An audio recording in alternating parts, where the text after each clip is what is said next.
Hey guys, welcome to K-Life Online.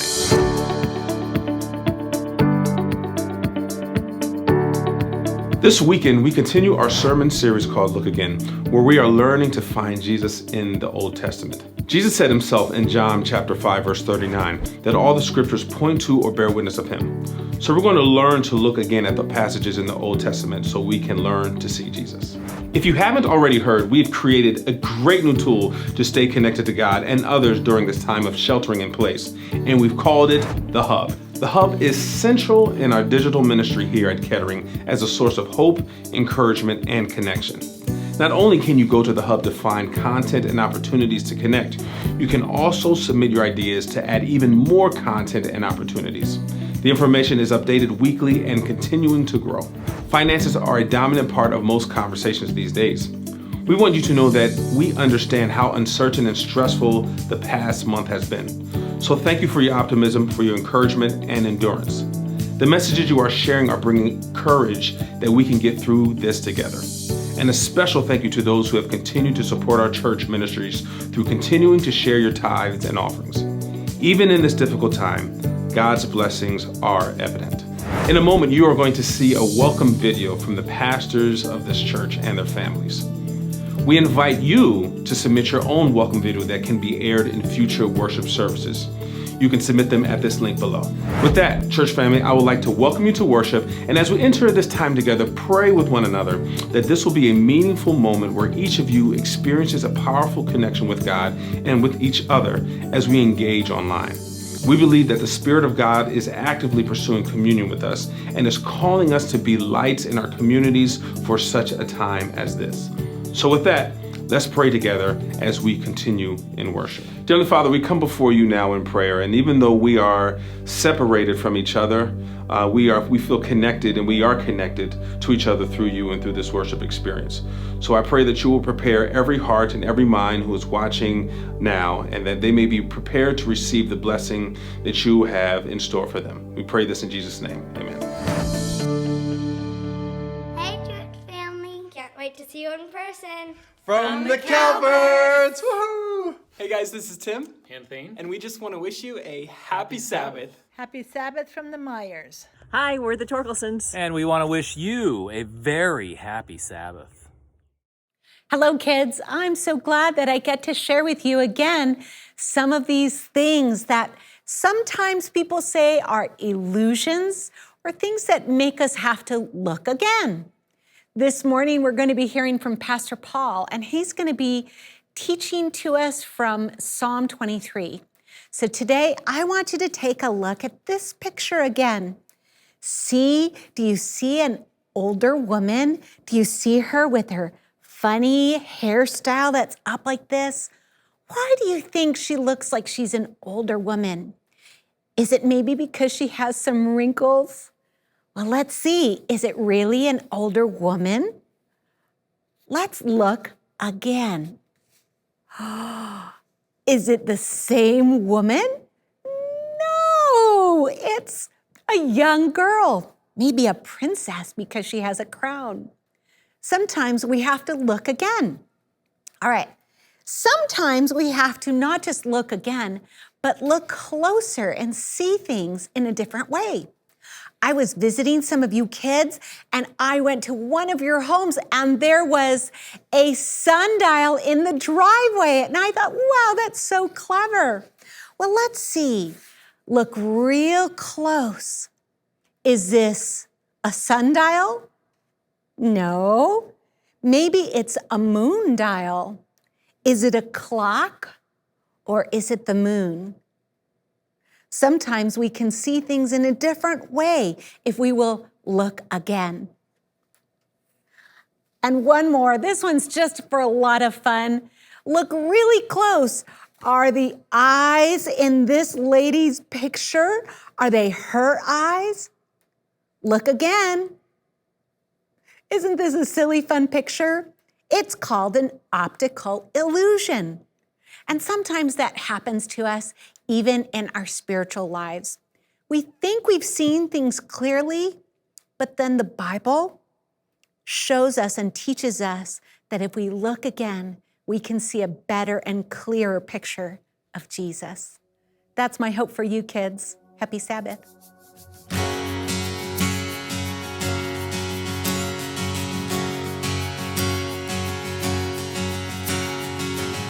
Who am I that the highest king would welcome me?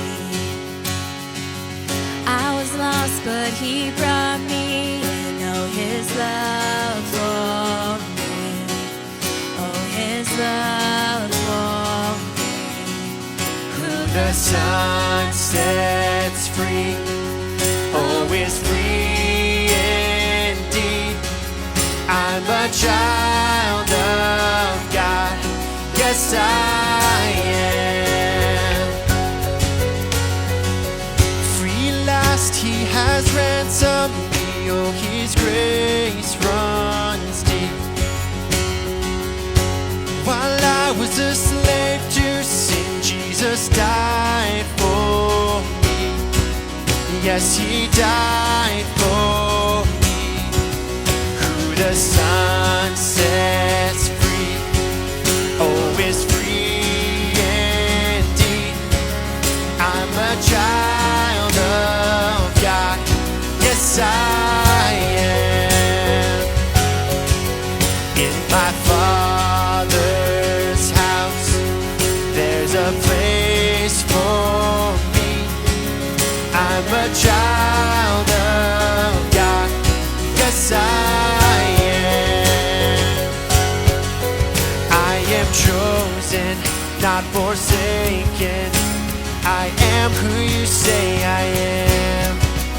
You are for me, not against me. I am who you say I am. I am chosen, not forsaken. I am who you say I am. You are for me, not against me. I am who you say I am. Oh, I am who you say I am. Who the Son sets free, oh, is free indeed. I'm a child of God, yes I am.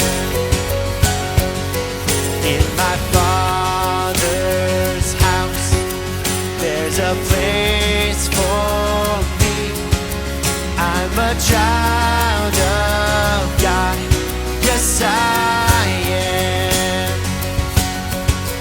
In my Father's house, there's a place for me.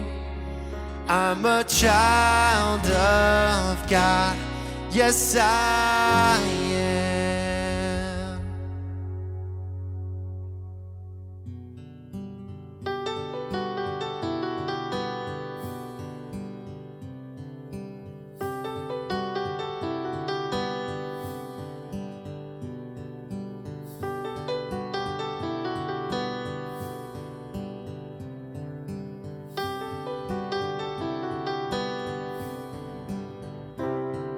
Walking around these walls, I thought by now they'd fall, but you have never failed me yet.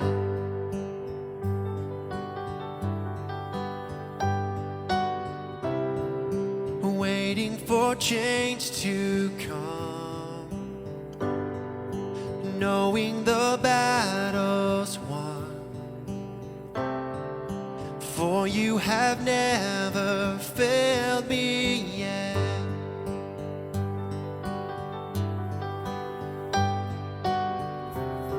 Your promise still stands, great is your faithfulness, faithfulness.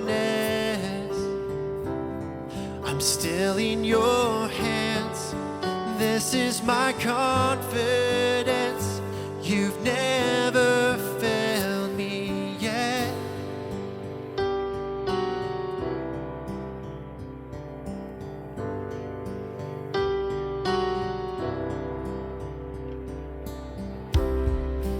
I know the night won't last,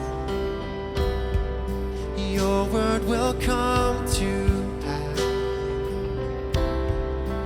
My heart will sing your praise again.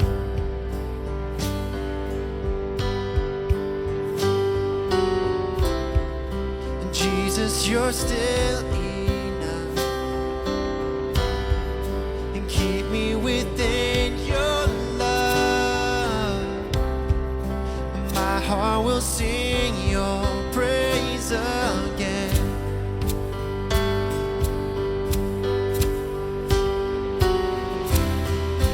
Promise still stands. Great is your faithfulness, faithfulness. I'm still in your hands. This is my confidence. You've never failed me. Your promise still stands. Great is your faithfulness, faithfulness. I'm still in your hands. This is my confidence. You've never failed me yet.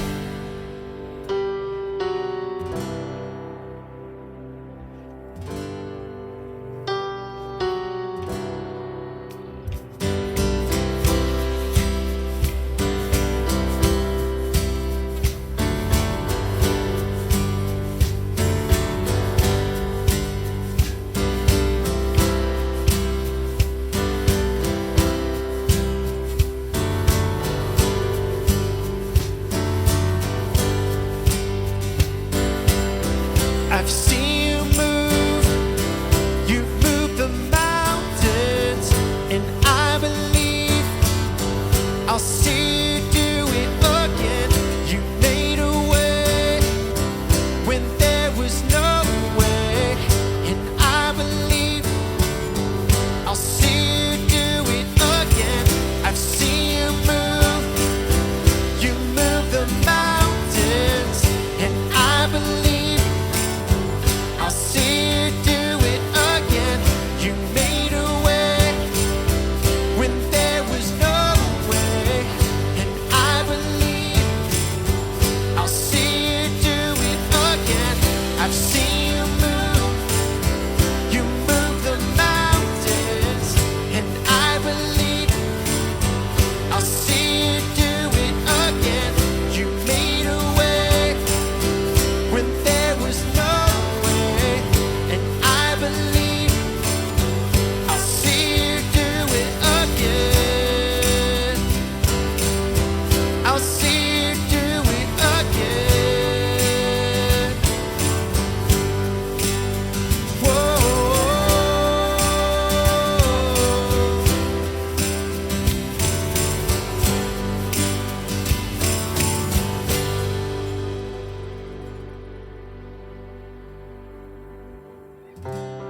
Your promise still stands.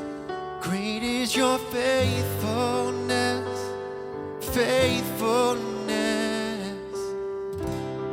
I'm still in your hands. This is my confidence. You've never failed me. Your promise still stands. Great is your faithfulness, faithfulness. I'm still in your hands. This is my confidence. You've never failed me yet.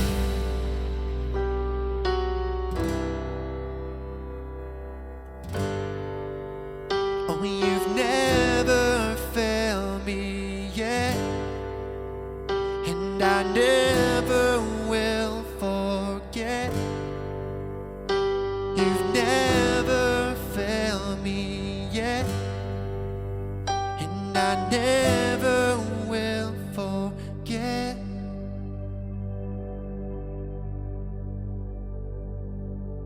Dear Heavenly Father, thank you so much for this day that we can get together and just focus on you. Even though we're all in different places, I know that you are here with us. I want to pray for those people that are either in our congregation or in our community that are struggling maybe with their health or finances, that you will just comfort them, provide for them. I want to lift up those who also have joys and celebrations. I want to praise you for who you are. Please be with our church and for the things that we are working towards. I pray for our country and just the place that we are all in, that you will bring us together and remind us of your love. Thank you so much for who you are and what you've done for us on the cross. In Jesus' name, amen.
For the beauty of each hour,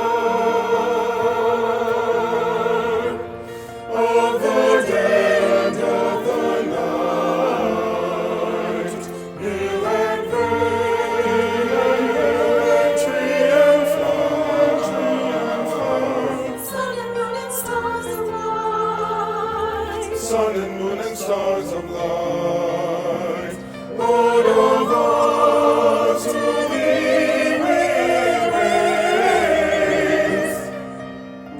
This is our hymn of praise.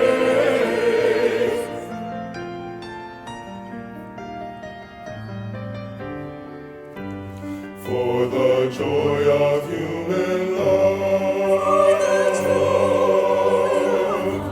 brother, sister, parent, child, friends on earth and friends above,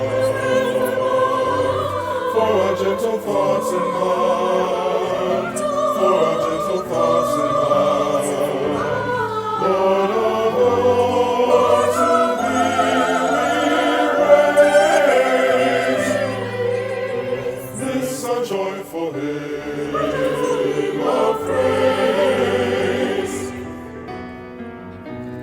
For each perfect gift of thine, to our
It's good to be with you again here in our self-isolating environment. We're all in our homes and we're gathered, and yet we're gathered separately, but we want to gather together now for the next few moments. We've been moved by worship and song and prayer. And now we want to bring you a passage of Scripture from the Old Testament that highlights and reveals who indeed this God is that we worship and adore. Who is this Christ that reveals himself in Scripture? And as I contemplated this passage and the times that we're living in, I have chosen a passage of Scripture that for me has provided a significant level of comfort, especially in times of concern or trouble. When I lay my head down and am worried about a particular issue, I have found comfort in this passage. It's a passage that you will know very well from Psalm 23. And I want to focus for a few moments now on the first few words there. The Lord is my shepherd. Yahweh is my shepherd. There's 115 words that make up the remainder of Psalm 23, and yet really they're just commentary. They're an unfolding, they're giving context and character to the nature of who indeed God is. This Yahweh, who is our shepherd. And so here we find ourselves in an environment trying to define God.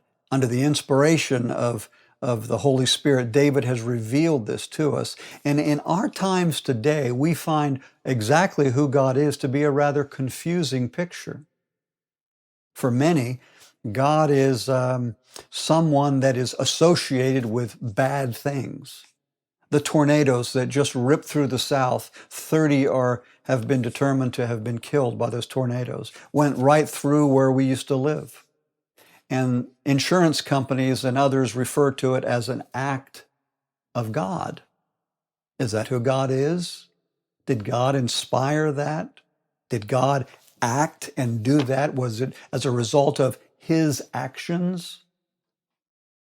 Many would say yes. Some look upon God as the answer man or the ATM machine or a modern day Siri or a Hey Google. God, give me an answer. God, tell me which way to go. God, give me this blessing. Or some look upon God as simply a judge who's going to lay the law down, who's going to make us toe the line, who's going to really be the revealer of all things. Or maybe we're in an election season, so maybe some look upon God as presidential. Or maybe for some, he has simply created the world. He's created humanity. He's created principles and laws of nature, so to speak. And now he puts all of us into this environment, almost like lab rats, to see who comes out on top, to see how we do. But who indeed is God? Well, Psalm 23 says, the Lord, Yahweh, is my shepherd. Yahweh is this shepherd. He could have used the words El Shaddai, God Almighty.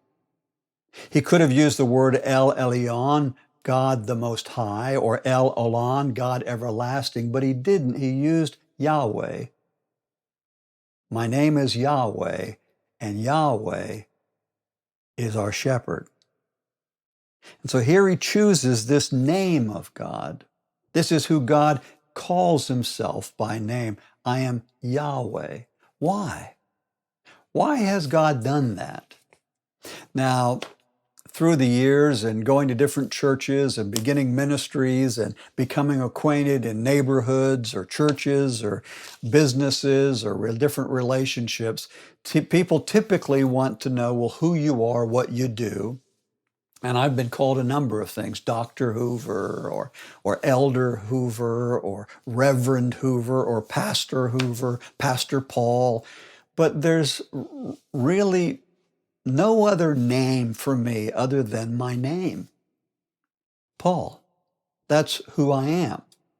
That's what, in a sense, registers deep into my core. And so when I'm home or when I'm with friends, my name is Paul. When I enjoy that relational connection, that security of knowing I am among people who know me and love me. And so it is important for me, in a sense, to be known by my name. My name is Paul. And God reveals something about himself.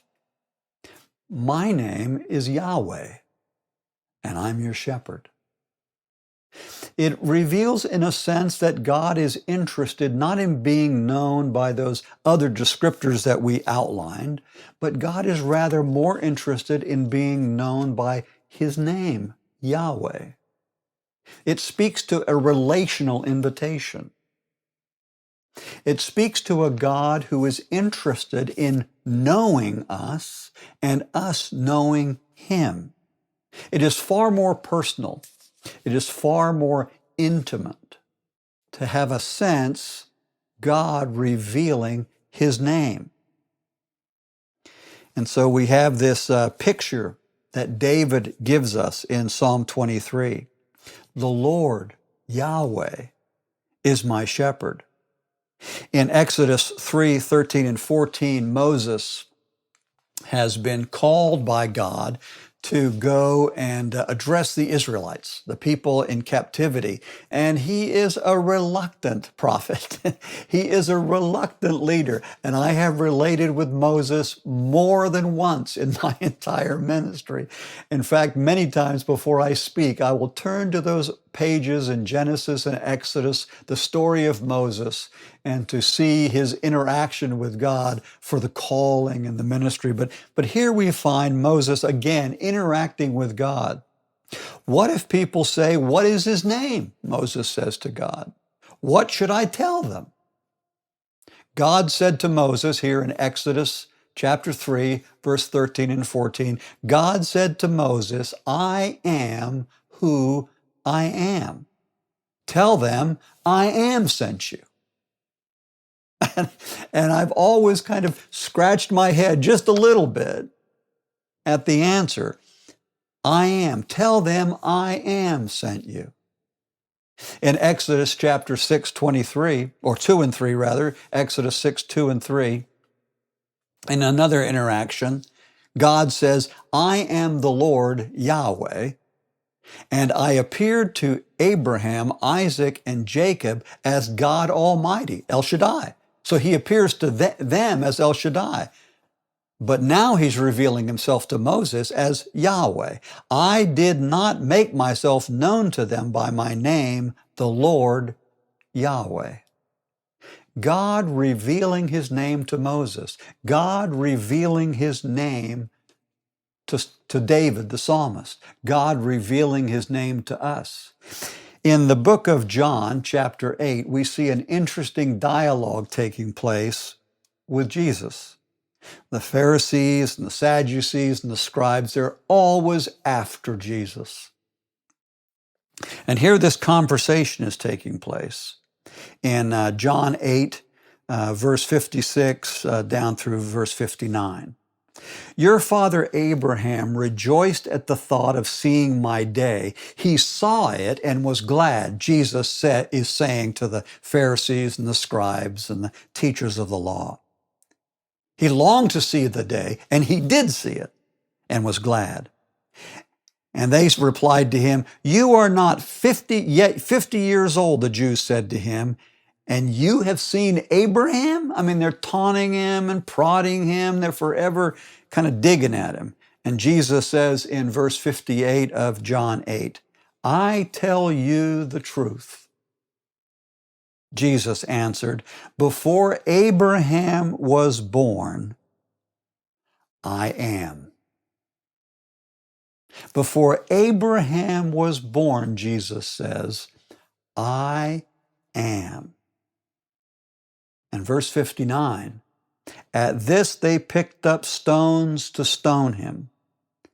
But Jesus hid himself, slipping away from the temple grounds." Jesus is declaring himself as the great I am. That's why they're going to stone him.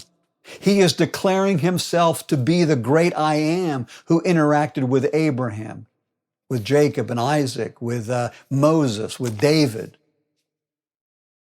And Jesus is declaring himself as this great I am.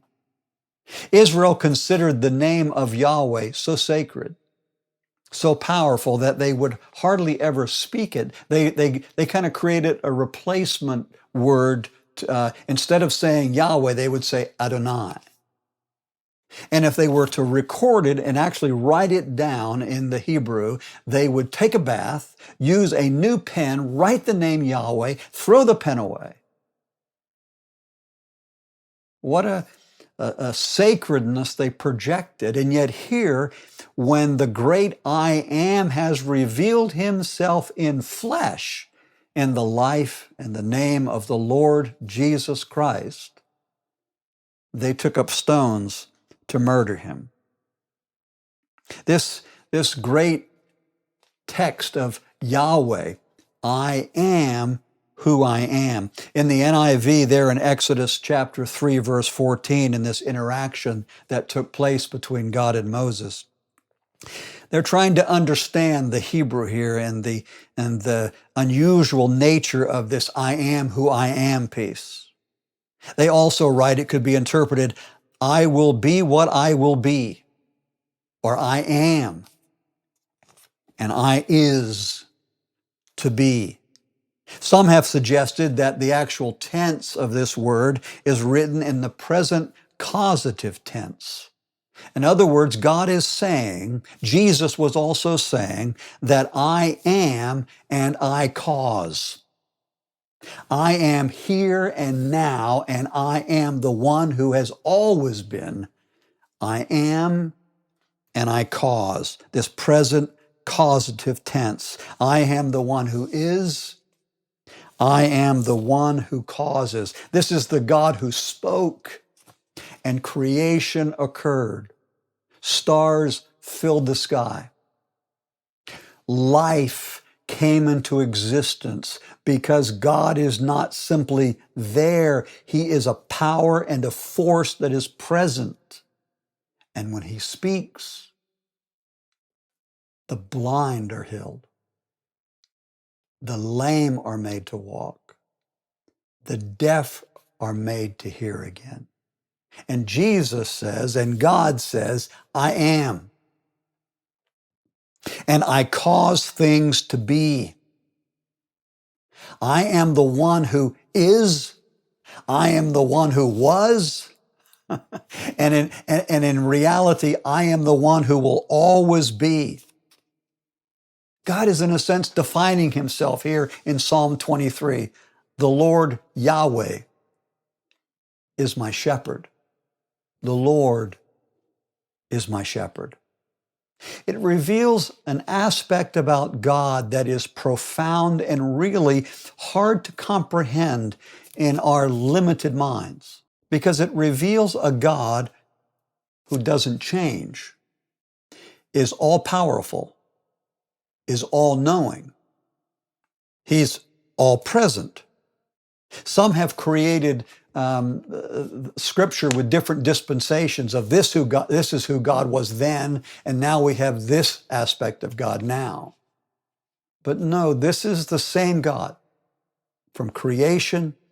We find him in the Psalms. We find Jesus declaring himself to be the I am, interacting with Abraham, dialoguing with Moses, the same God. And this idea of contrast.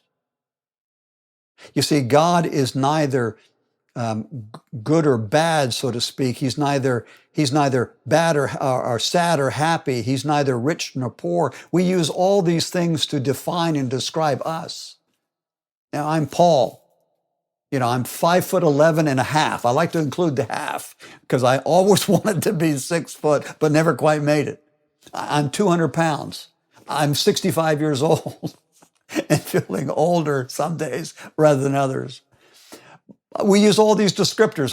I'm married to Patty. I've got 2 sons and 3 incredibly intelligent, beautiful grandchildren that love Jesus.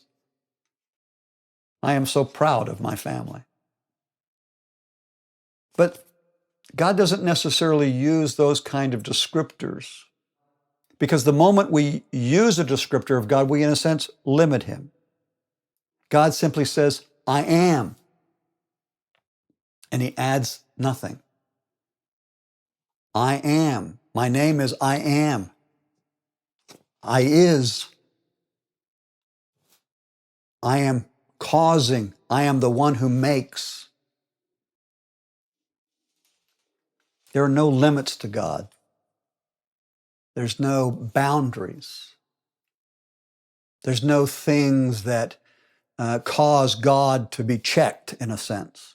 In Psalm 102, verse 27, you remain the same, the psalmist writes. Or Malachi 3:6, I, the Lord Yahweh, God says, do not change.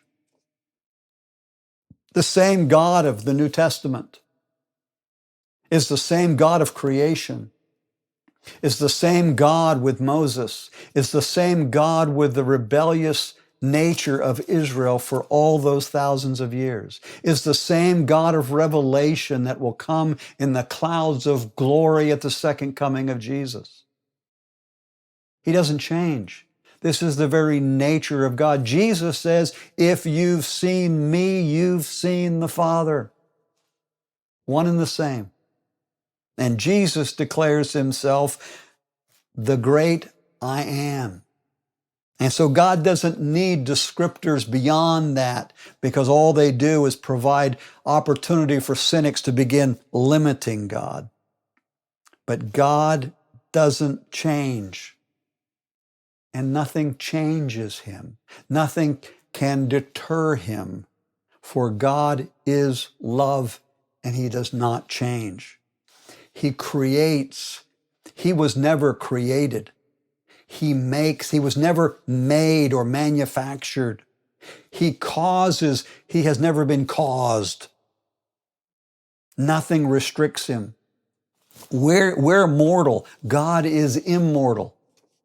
And one of these days at the second coming, when we rise from the grave or caught up in him in the clouds of glory, Paul says in Corinthians 15 that we will be changed in a moment, in the twinkling of an eye, where mortal shall put on immortality. We receive it as a gift from God. It is the very nature of who God is. This is the God of Psalm 23, the Lord, this immortal God, unchangeable, with no boundaries, no limits. This God who is the great I am.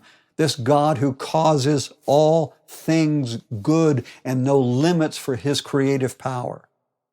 This is the God that is revealing himself as the Lord. But we're restricted by everything. I mean, it seems like our whole experience is limited by gravity and time and speed, by temperature, strength, distance, age, circumstances. We find ourselves limited. Even today, we discover, as the news seems to drive our narrative and drive our minds, and the things that we find ourselves fearing, we are constantly reminded of our limits, of how susceptible we are to viruses, of how age and our health condition dominates, and the economy and the lack of security and the stock market that's way up and now it's way down.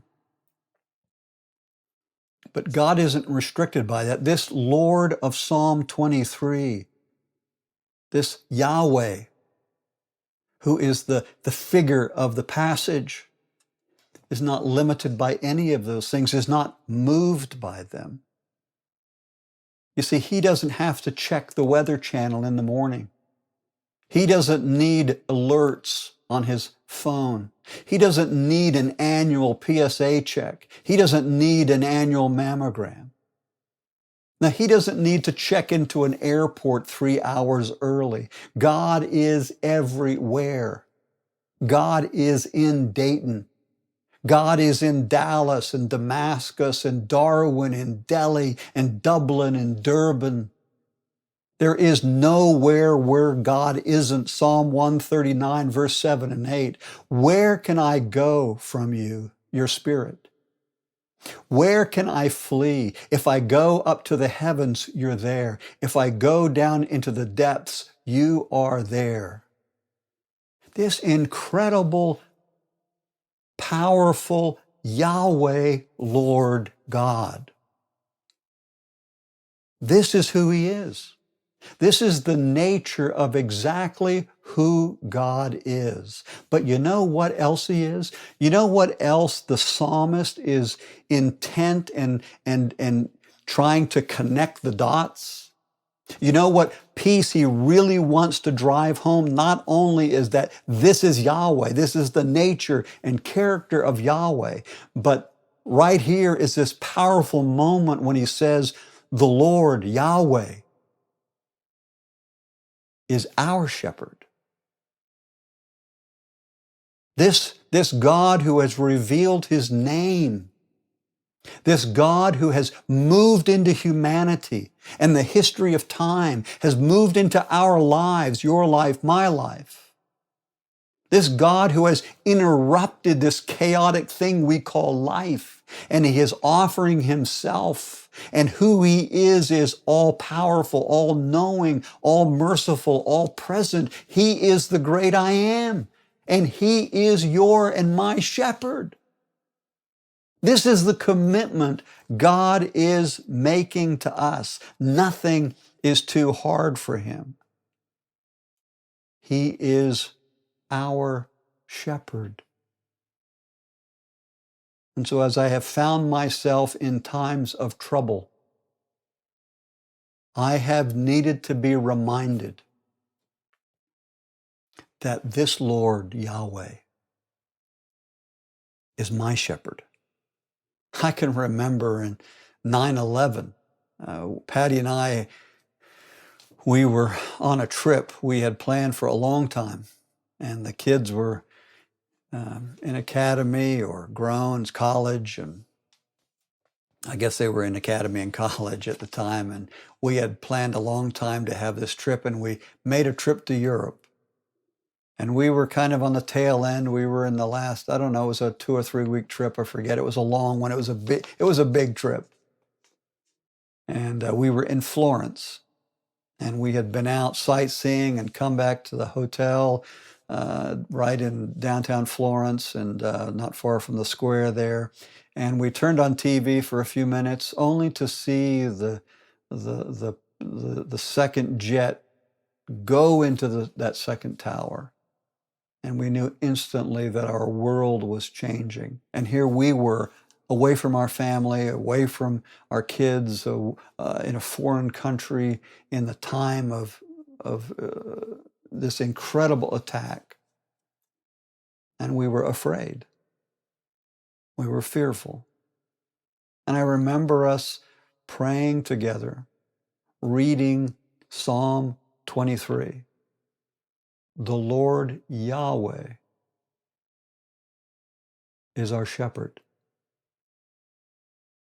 Think of all that invokes into the heart of us who are limited and weak and afraid.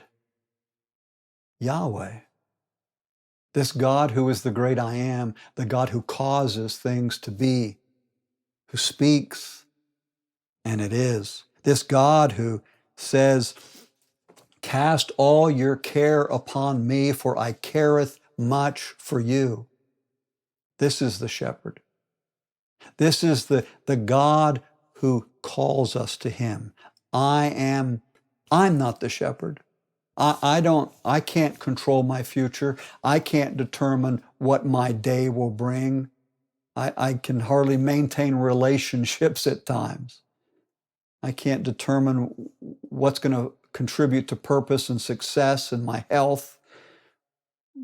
But I know that Yahweh can. I know that God has a purpose for you and for me. I know that God is with you and me, and the God who is with us is Yahweh, the great I am. And He wants us to know today, in the midst of coronavirus, COVID-19, in the midst of an economy that's teetering and trying to figure it out, in the midst of job insecurity, bills, and not much paycheck, what is our future? And many of us are uncertain. And it is normal for us as human beings, mortal beings, limited beings, with such short sight of the future, to know what all this is going to mean. It creates uncertainty and at times fear. But perfect love casts out that fear. Why? Because Yahweh is our shepherd. He is the great I am that will cause whatever. Cast all of your care upon me, for I careth much for you. I know you by name. I have inscribed you on the palms of my hands. I know the number of hairs in your head. Seek first me, Yahweh, for I am your shepherd. So as we find ourselves today in a time of uncertainty, isolation, I think Psalm 23 speaks powerfully to us. The Lord is your shepherd. The Lord is with you. He will never leave you. He will never forsake you. He will be with you until the very end. And He will sustain you. He will bless you. He will keep you in perfect peace. Why? Because He's Yahweh. He's the great Father. He's the great Savior. He's Christ Jesus, Lord of our life. He's come to us, and He offers Himself to us today. The Lord is your shepherd. May God bless us as we receive this shepherd into our life today.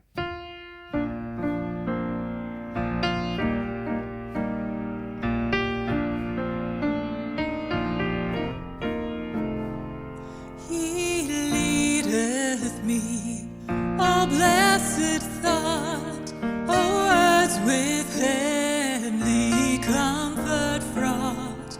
Whate'er I do, where'er I be, still 'tis God's hand that leadeth me.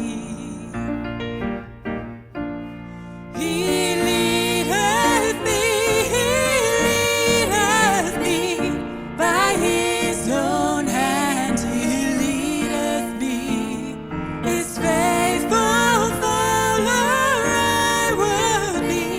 For by His hand He leadeth me.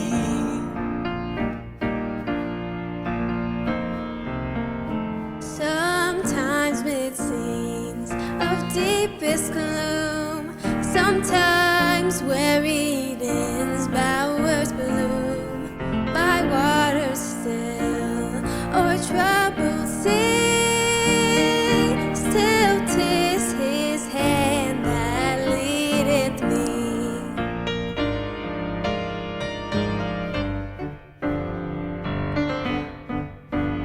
Lord, I would clasp my hand in thine, Nor ever murmur or repine. content whatever loud I sing.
Now may the Lord bless you. May the Lord keep you. May the Lord Yahweh, who is our shepherd, be with you, to surround you and comfort you, to give you the direction and clarity that you need. May He keep you from falling into fear and to fill you with peace, both now and forevermore, for He is able. May God bless you. Amen.